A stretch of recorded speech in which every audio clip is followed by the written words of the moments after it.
So here in New York, we've got today the AEF Foundation Women Leaders Network meeting. This is a really inspiring meeting for us. It's at the start of the UN General Assembly week, so it helps to set the agenda and set the focus.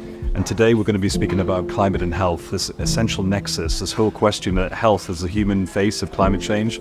How can it be much more of a central pillar of what Africa and Europe should be doing together when it comes to action within this global conversation on climate? I have to say, one of the wonderful things about this meeting is the way we all energize each other.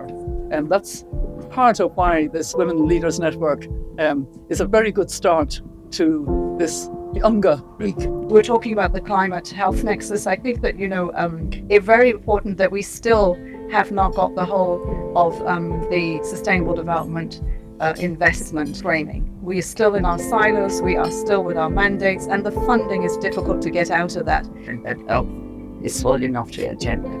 And I think it is because we're not surfacing adequately the linkage between health and climate. We have to solve the problems of health and climate. We also need to pay attention to where trade policies can be harmful and where they can be helpful.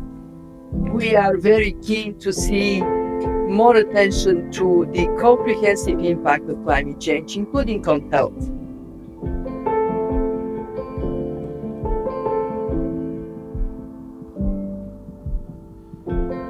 So definitely, there is no climate justice without addressing the health issues that come along with the impacts of climate change.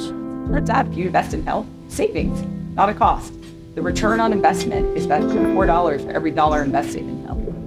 Secondly, communities.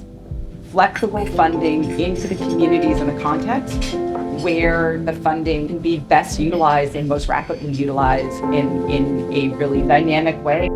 This is a time to join the dots, to get rid of our silos and to work collectively at all levels of governance, including working with communities, with all stakeholders, to drive forward the solutions we know are there.